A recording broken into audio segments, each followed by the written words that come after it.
As and when need be, when we give the highlights of the various cases, they will also speak their minds on it. I have with me here to my extreme left, Mr. Gary Nimako, a legal practitioner. Welcome, sir. Thank you. Nice to have you. And Mr. Atu Kujo, who is also an accountant, a consultant, and then a former MP aspirant for Infantiman East. Thank you. Welcome to the show.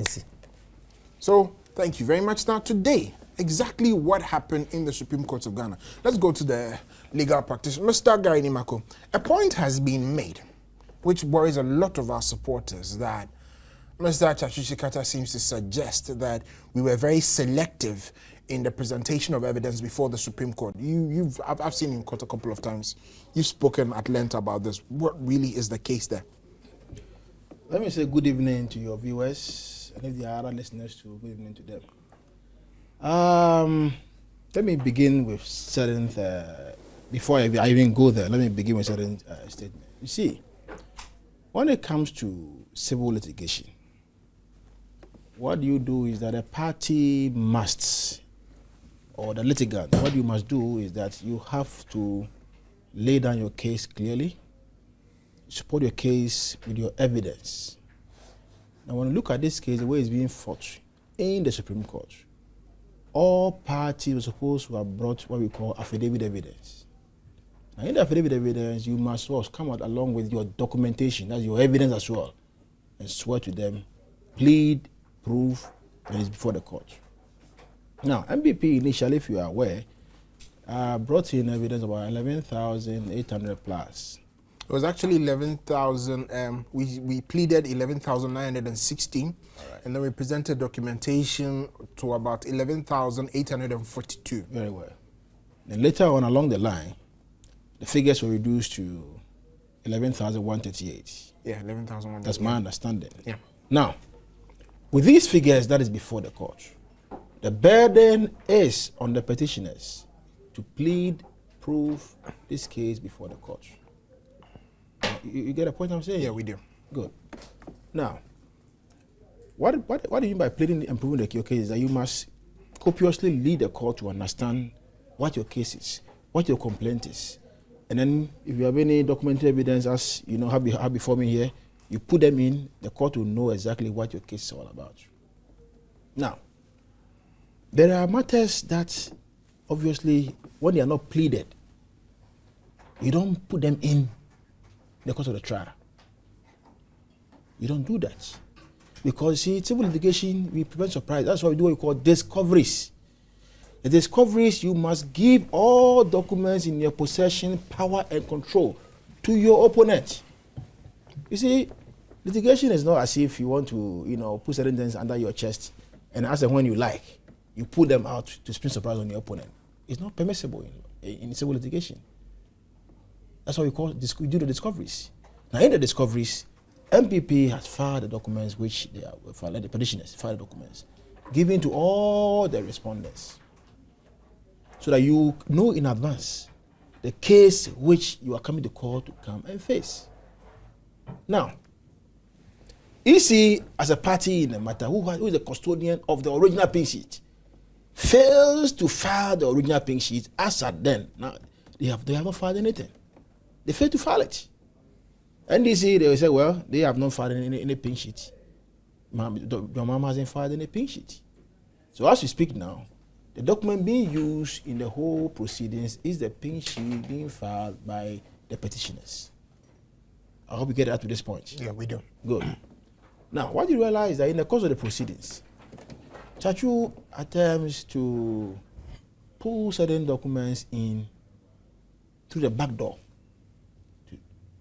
to tender it through Dr. Baumia. And then it's been objected. The first objection being that, look, these documents that you are bringing, one is not a document. This document is a document which is outside the 11,130 which you have pleaded, which is before the court, which is in evidence. What you are pulling in is not part of the claim. Then they say, oh, you know what? What we are bringing in our view, is irregularities which are occasioned in other places which you yourself have not brought into the matter. So we are now more or less like the petitioners now, and you should now be the respondents, invariably. Now, that is not how it is done. So the court rightfully objects that, look, we can't do it like that. You can't do it like that. Now, if, for instance, there are even other places where there are irregularities, it's been a case of the respondents that there has been no irregularities. That even if there were, to them, they were mere errors. Clerical errors, administrative errors, transpositional errors. That's been their case all along. When you look at their pleadings, they have stated that there were no irregularities. But the issue for determination before the court is that whether or not there were statutory violations, irregularities, and malpractices in the 2012 elections, and whether or not these irregularities affected the elections. And they are saying there were no irregularities. Now, as we move on, EC says that, well, look, there were errors. But Baumia comes and says that, Muhammad's lawyer, what is his name? Tony Letha says that these were errors. And even goes that, oh, Dr. Baumia, so you can even make errors. So even you can even make errors to try to whittle down the effect of the irregularities. Then now, as you are sinking deeper and deeper, you now come to say that, oh, you know what? There are even irregularities in other areas. But you are now selecting, picking and choosing what you think should be brought to court, what should you know be brought to court. Look, I have in my hand here a list of polling. And I would want to show that to the A list camera. of polling stations across the nation. Across the nation. Where there were even areas where it affected NPP positively. Okay, now you'd want to take a look at this. This is the eastern region, the stronghold of the NPP. You can see clearly we've circled the eastern region right there, where my hand is. You know, the eastern region is right here, where my hand is in this corner. You can see clearly that there's eastern region there. And these are polling stations from the eastern region which are before the courts of Ghana, some of which Nana Addo Dankwa Akufo-Addo won Convincingly. and we have still tendered in these documents before the courts of Ghana. Go ahead, sir. Yes, so these are before the court. So the impression being created that, oh, certain areas or certain polling stations who were in favor of the petitioners have been deliberately been deleted, and that they are picking and choosing the areas which was being won by the president, you know, to bring them to court, is probably a lie. It's not true. It's not factual. I mean, so clearly, it's just what I call a propaganda tool to deceive and throw dust in the eyes of the public of Ghanaians. And Gary, if you hold on for a minute and then allow me to, you know, have your documents that you have placed before you, I mean the whole pile. So we can deal, constructively with some of these things. Ladies and gentlemen, I'm saying this because, and it's very important, the impression has been created out there in the public domain that the NPP has sought to be very selective in the presentation of the evidence that is before the courts. And that what we did was that we presented evidence that was only in the strongholds of John Dramani Mahama. And so as a result, as was being said today in court, 55% of John Mahama's votes are supposed to be annulled, among other things. Now I'm going to show you, and it will take quite a while, pieces of these documents. For instance, in this one, these are documents that were submitted to the NDC as part of the further and better particulars that was given them. As part of the further and better particulars that was given them. Now, if you look here, this is C1, C3, DS, and S. Now, you can see Ashanti region at the top, very top. And then we have some listings there. I don't know if it can be zoomed in precisely, but you can see clearly that this is Ashanti region, and an entire list is given there for Ashanti region. Now, it is also interesting because most of these constituencies are seats that they are right there at the very top. You can see clearly that that is Ashanti region, and then the listings for Ashanti region are there. This is also another irregularity sheet, and you can see clearly that this is Ashanti region. The entire page, Ashanti region, the entire page is listings from the Ashanti region. The next page, same thing, listings from the Ashanti region. Next page, listings from the Ashanti region. And it goes through the same thing for all of this pile of papers that we have right here, you can see what is here, that this entirety, so that particular claim that has been made, in the public domain, that the NPP was very selective, has no basis at all. In other words, it's a lie. Gary, let's move on. So thank you very much for this is so clearly, as your viewers can see, this is documentary evidence. And these are before the courts. Before the courts. NDC has copies. So we will not belabor the point by going into the details of the various polling stations or the various constituencies. We will not belabor the point. But I mean, don't mention the names. Okay. They are before the courts. So obviously, you see, when we go into the auditing, it will become manifestly clear the propaganda of the respondents. It will be clear. So let us not belabor the point. You see, I think even going further, you will see clearly that even the EC who has conducted the elections, he himself came and said that these irregularities which we are complaining about were mere errors. They were transpositional errors, admin errors, clerical errors. Try to wait out the effect of the irregularities. And now, one of the respondents, you are rather saying that in fact there were even irregularities in other places. So inadvertently, you are admitting to the fact that indeed, this election which has been fought, the case of the petitioners is being much more being strengthened. It's being strengthened because they are saying there were irregularities. You said there were no irregularities. Now you are admitted that indeed there were irregularities in some areas. So we will not delve deeper and deeper into the matters as you are saying. What the point I want to make it clear for people to understand is that look, you plead and prove your facts based on evidence you have before the court. And the burden is on you, the petitioner, to prove your case. And I think, so far, what Baumia has done, the evidence remains unshaken. It's very strong. He's very coherent in his evidence. They said that he made admissions today. What were the admissions? So you'd hold on for me a minute. Let me deal with that one before even I forget.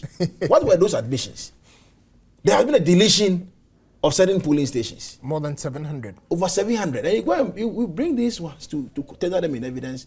And the man tells you, upon revising our, material, we realized that these ones, there were no overvoting in this area. So we deleted them. Yet you go ahead and tender them in evidence.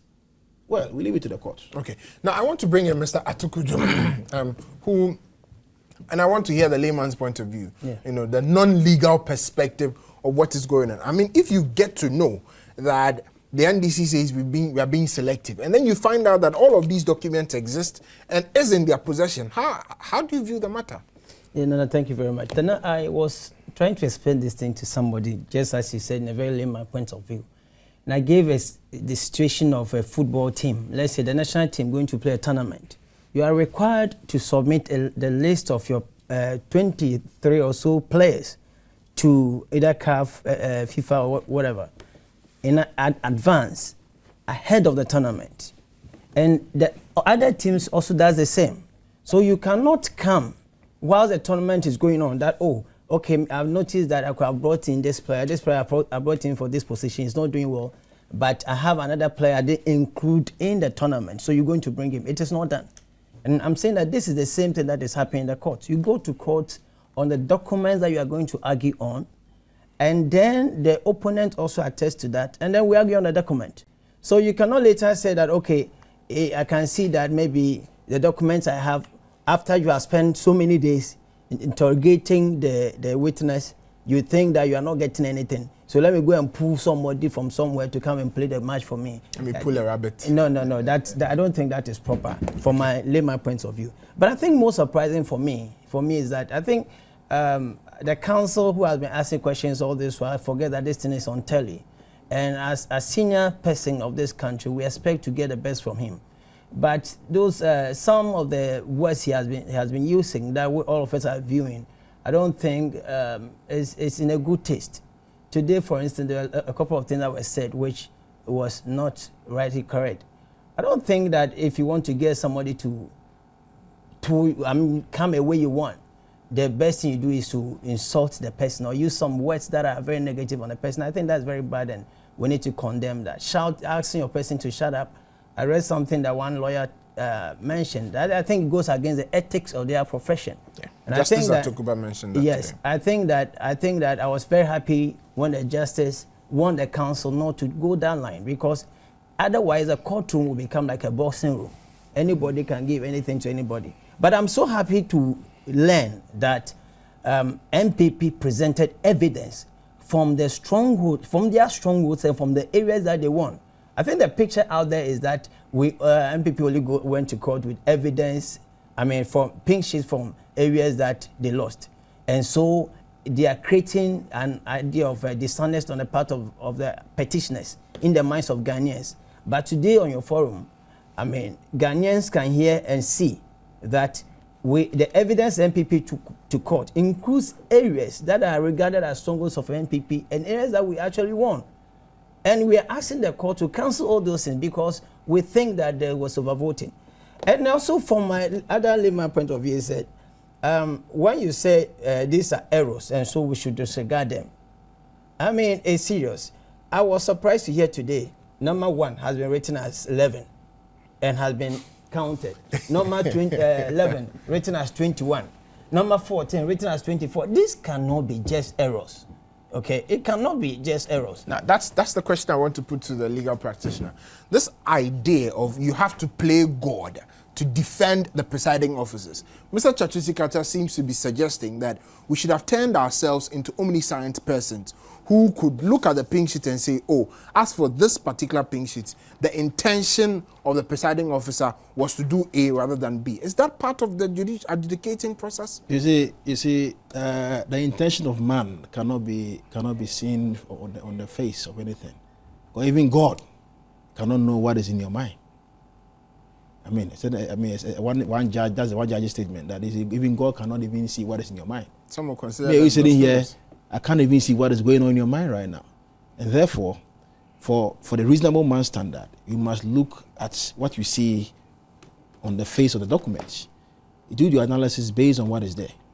You don't do your analysis based on what you think is probable. Yes, you get the point. So, Dr. Baumia has all along been looking at the pink sheets. Basing his analysis based on these pink sheets. The pink sheets is the primary evidence before the court. And the CD-ROM, which on which the analysis is also based, is the secondary evidence. Now, if you have been listening carefully, you see, Dr. Baumia has always been saying, when he is asked, in respect of these pink sheets, which some of them have inadvertently been duplicated because of the manual filing and the electronic filing. All right? And on that particular one, if you allow me, I'll just take a couple of minutes to explain this to the audience as well. That we started the entire process of the labeling manually. All we're doing was that there was a computer and then it had the data. So you pick the sheet, you call out, somebody does the check, he mentions the figure and you write it using a pen. Then we realized that there were different teams. We had to present 15 sets of the same document. So at a point you realize, look, team A is doing it, team B, team C, 15 different teams. And they were making a mistake. You pick one sheet, which is the same polling station. Team A has labeled it MBP 119. Team B has labeled it MBC 117. So we decided, look, let's abandon the manual system and we got a computer program, and then that computer program generated these codes electronically, and then it was done there. That is why Dr. Baumia keeps insisting that we would be very happy if the NDC could show us 2 documents, 2 pink sheets that are both electronically labeled and are the same thing but have different labels. So far, they've not been able to do that. So those of you that are worried about those things, really, it's nothing. Again, bear in mind the fact that the documents, as you see them, have been scanned and are presented in electronic copies to the judges. Those electronic copies don't have any mistakes. We dare them to present us with any document that is an electronic copy that has been duplicated. That's the truth about it. Let's go on. Yes, thank you very much for that intel. You see, going forward, the man kept saying that I use these pink sheets in my analysis only once. Now, if you look carefully, Mr. Kwashiadan didn't go there to really go into the analysis sheet to determine whether or not indeed he had used it once or duplicate them on the analysis sheet. Mr. Leto didn't go there. Whether or not, indeed, on the analysis sheet, the police station were duplicated. And Mr. Chikata too, well, they said they are now building. For 6 days, they said they are building. I don't know how long they will build, but he too has not gone there yet. But neither have they attacked the issue of the voters register, the foreign voters. Yes, but you see, the difficulty I have is that we have an evidence before the court. Primary evidence, secondary evidence. Secondary evidence based on the primary evidence. The analysis is based on the primary evidence. And therefore, you have to go there to go and check to find out whether indeed what the man is telling the court is true or not. Because he keeps saying, are you the only ones? Have you checked? If you have checked that these polling stations were indeed used only once, then it means that these duplications is of no consequence. It's of no consequence. It means it makes the man's evidence unshakable. But go there. But they are not going there. They have to go there. And I hope that at the end of the day, the Chikata will go there and try to show that indeed, when he goes there, you can see a clear duplication on the analysis sheet. But once he's not going there, we don't know how he's going to do it. Okay. But clearly, you know that in the computer programming, you cannot enter one polling station twice. It will be rejected. Yeah. Is that not so? Yeah. So we'll see how it goes. Okay, Mr. Atukujo, if you were on the other side, if you were a respondent, and this was a performance of your lawyer, would you be worried, and why? Yeah, I would be worried. I will be worried, sincerely, because I think that from where I sit, I see the man going in cycles. He goes this way and then comes back this way subtly. You know, it's the same thing. I mean, either it's over voting, voting with that biometric register, and I think he has done a lot of voting. Whether you pick it from whatever region or whatever polling station, the same subject.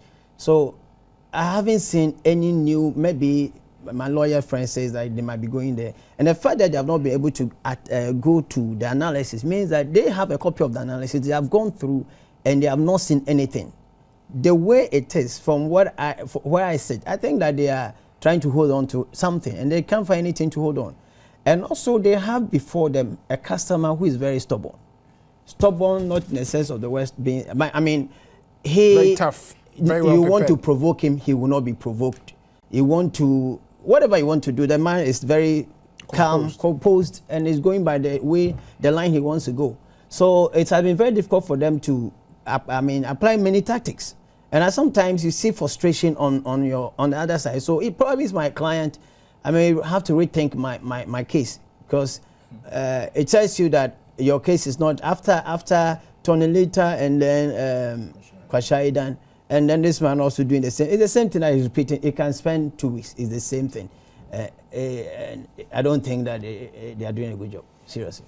In your opinion, there's no hope? I think that it's initially when MPP decided to go to court, NDC made a lot of noise to tell Ghanaians that MPP has nothing. But what is coming out, for instance, today, particularly today, I had a lot of hope that if 1 is written as 11 and we say it's an error, somebody writes 11 as 21, it's an error.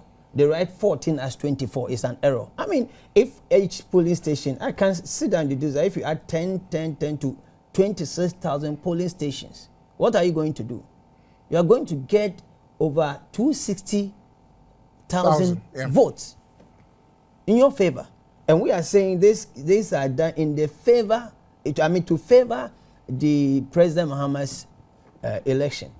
And I'm sure that at the end of the day, the courts will prove the case of the petitioners. Mr. Atukujo seems to be very sure that at the end of the day, the court would agree with the petitioners. On that note, we'll take a break. When we come back, you join us in this discussion.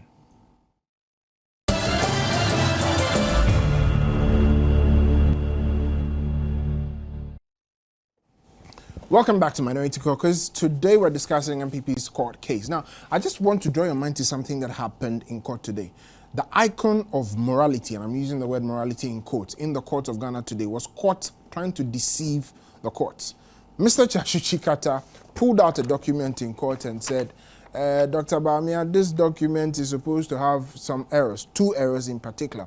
Dr. Bamia admitted to what he was saying, only for counsel for the petitioner to point out that, look, It's actually 3 errors that are on it and not 2. How do you take that position of, Mr. Chachuchikata and reconcile it with the fact that he has always been the one accusing everybody else of being dishonest?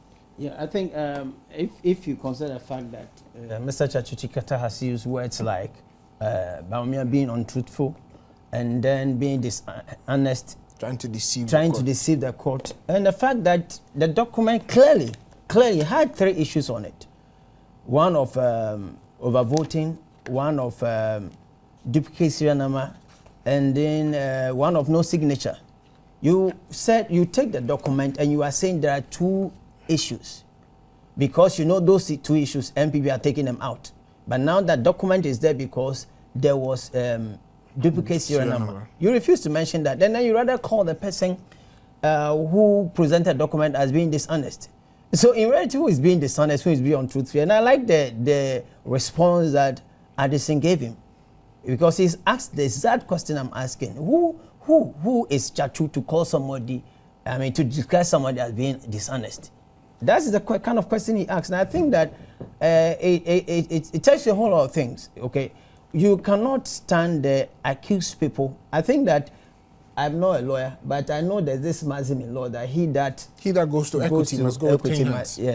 Must come with clean hands. So if you want to say somebody is dishonest, then you have to prove your case. Demonstrate that you do what you are charging the other person of not doing.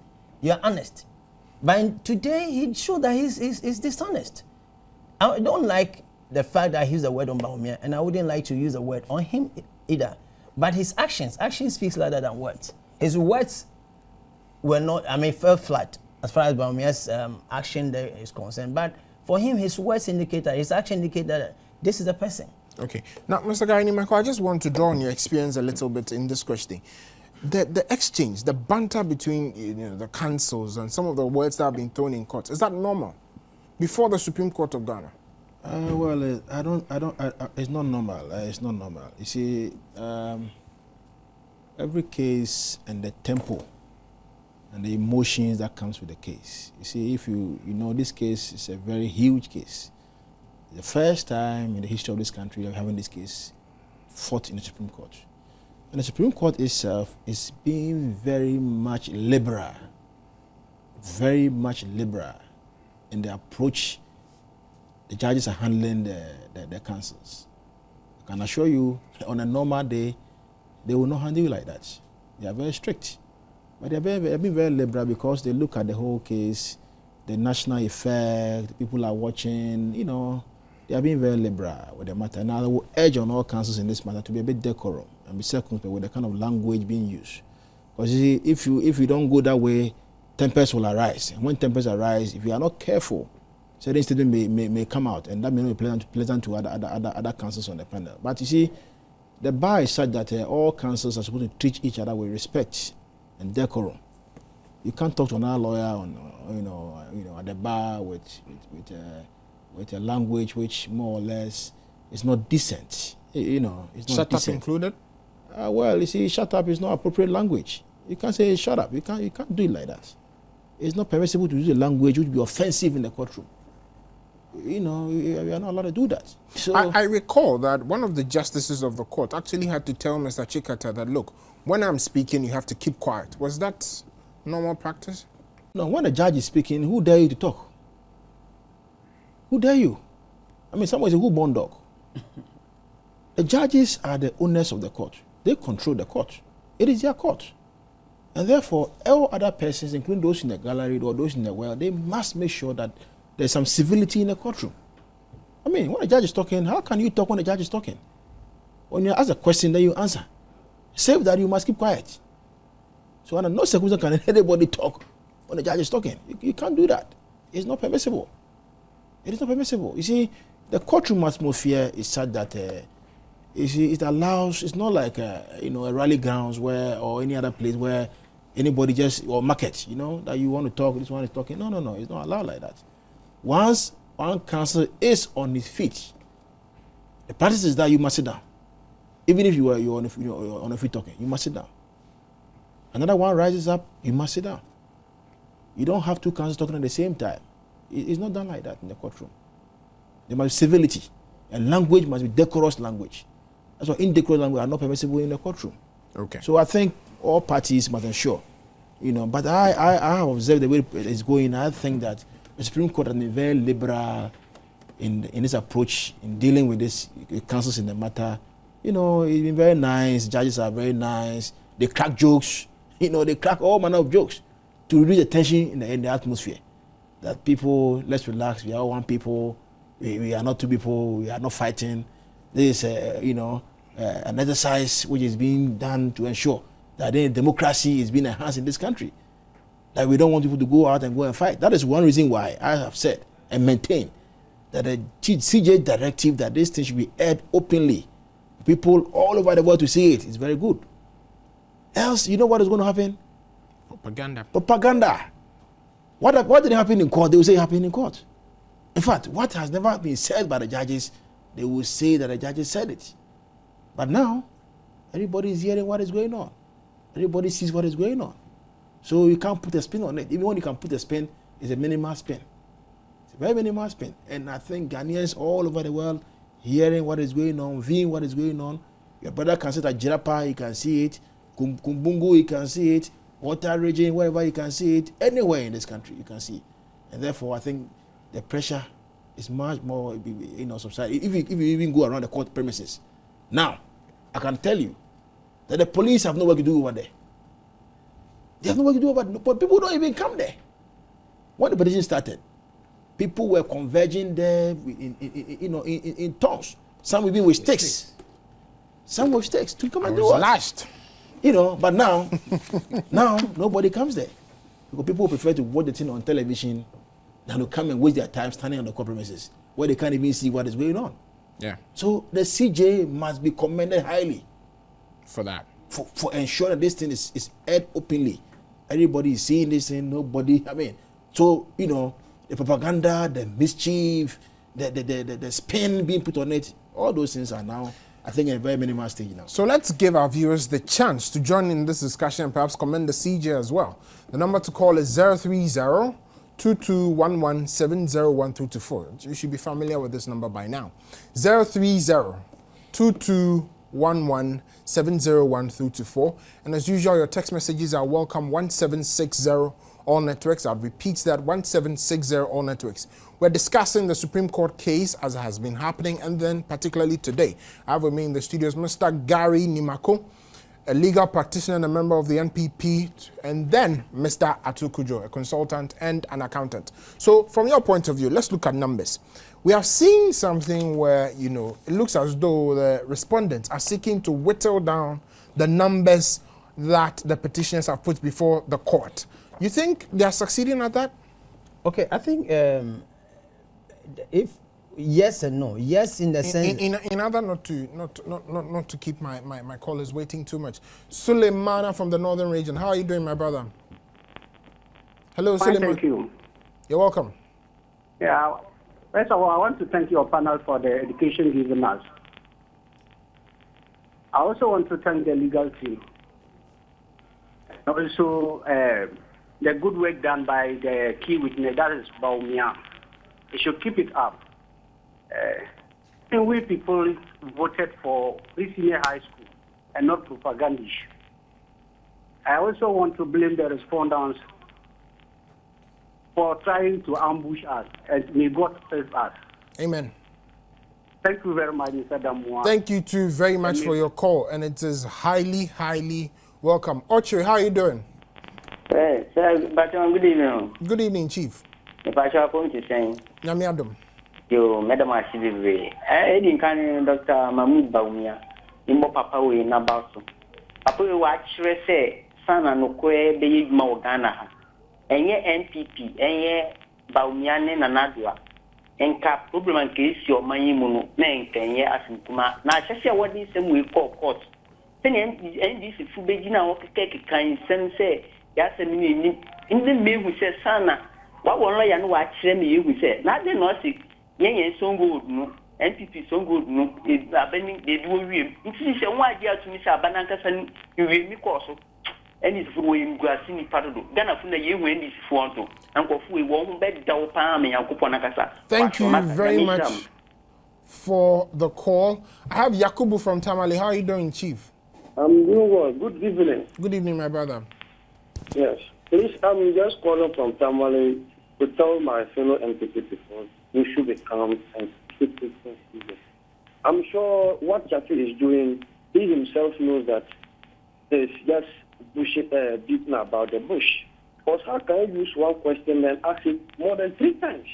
Even to the extent the judges are giving that topic and let's move forward. So we should be strict on what is happening. Do you understand?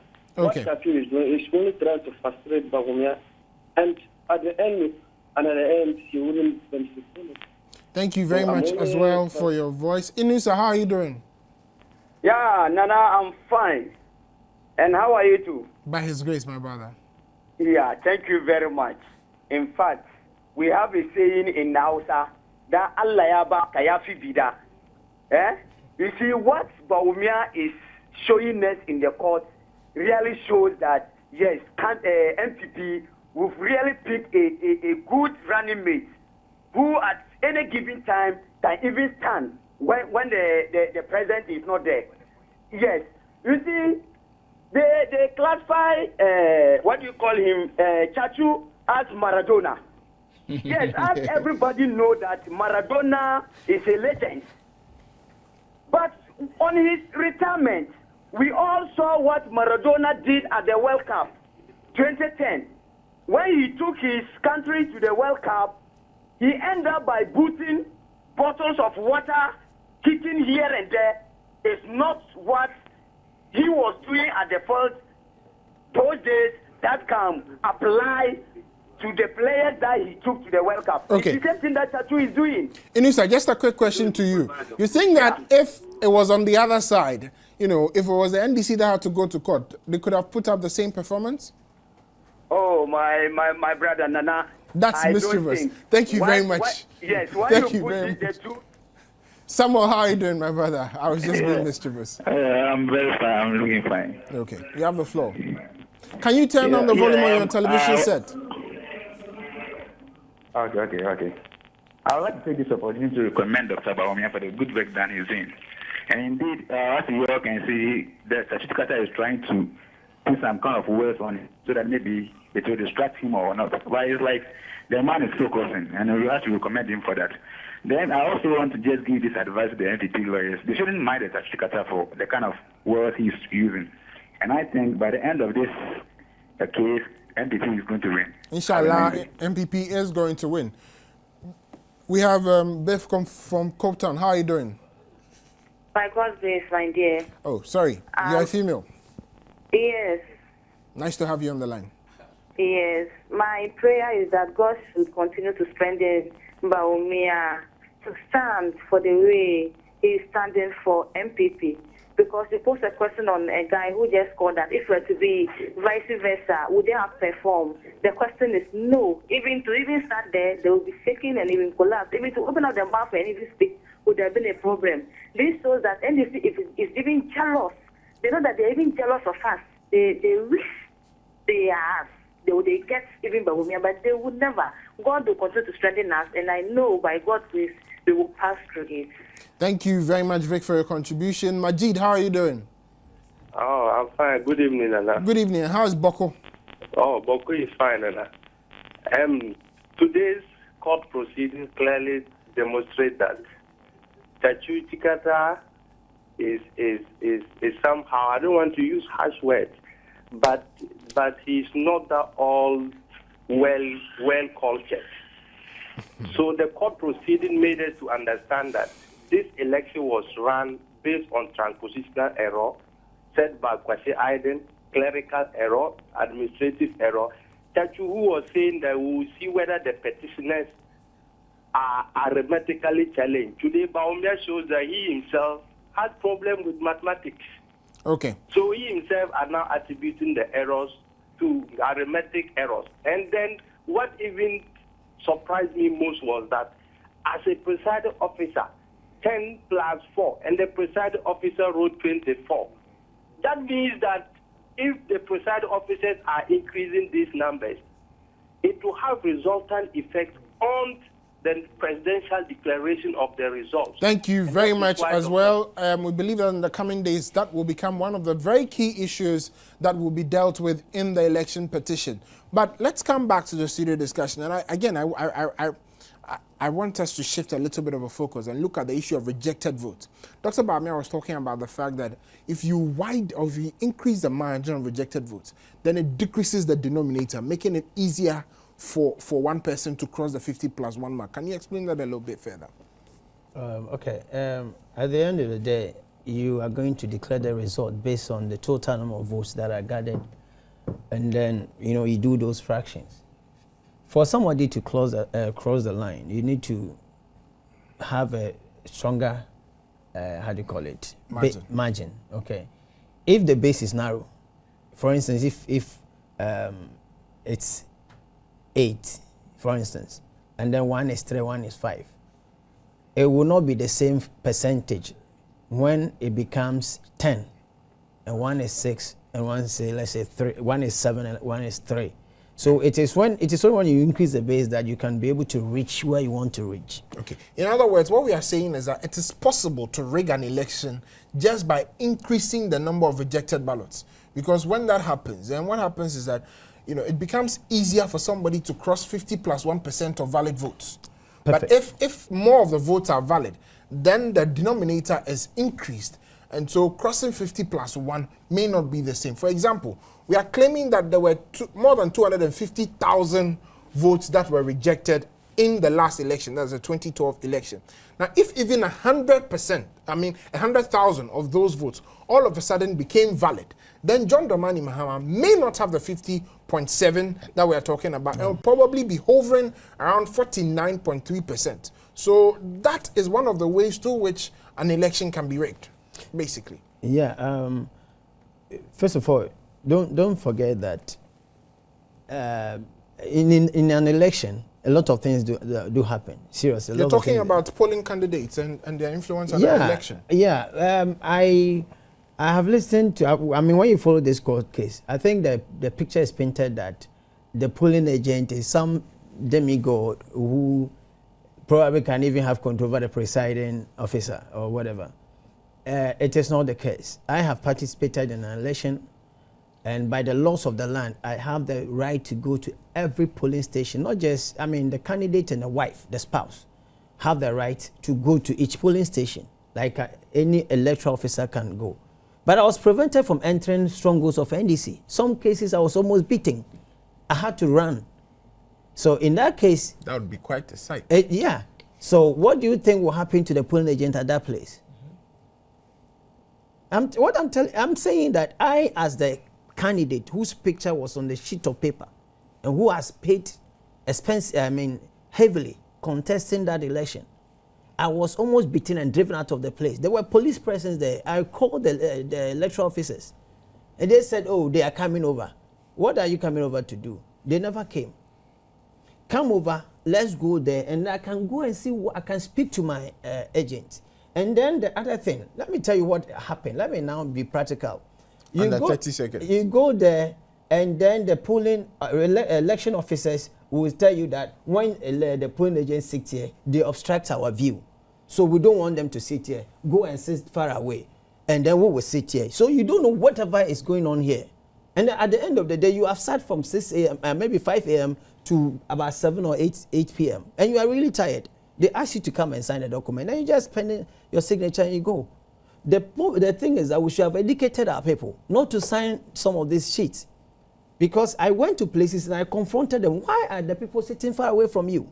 So that if the person is going and probably you are giving him double sheets, he would not know. He will not know. So I'm not surprised that there's a lot of voting in this case. Mr. Nimako, 30 seconds, wrapping up. Yes, just to add to what my brother had just said. You see, the basic thing that we must understand is that the polling agents of the party do not validate their elections. The presiding officer is the person who do the validation. So if you're a polling agent, you say you will not even sign, it's your business. All you can do is just put up a complaint, if you so wish. You understand? So, as you rightly pointed out, if you go to places where the polling agents are far from where the election is being conducted, or they are at a distance, and something is going on, Obviously, they cannot. They can't see what is going on. And clearly, what has happened in this election clearly shows that some irregularities have gone on. And even Mr. Chikata is now saying that indeed it has happened in other places, which even he is breaking it out. Discrediting the entire election. So it means that clearly, if it is here and it is there, more or less, so everyone. So we are all drunk. Is that not the case? All right. Anyway, let's see how it goes. So today's Ghana, this is what is happening. I've been in the studios discussing this case with Mr. Gary Nimakon of the NPP and a legal practitioner, as well as Mr. Atu Kujo from the NPP and a consultant as well as an accountant. For me, I'll pick on the words of Barack Hussein Obama when he gave his inauguration address recently, in the year 2013. This is what he said. Let us not reduce name calling to reasoned arguments. Let us not seek to reduce name calling to reasoned arguments. Let's think about these things. Until we meet again, my name remains Nana Kofi Damon. Good night.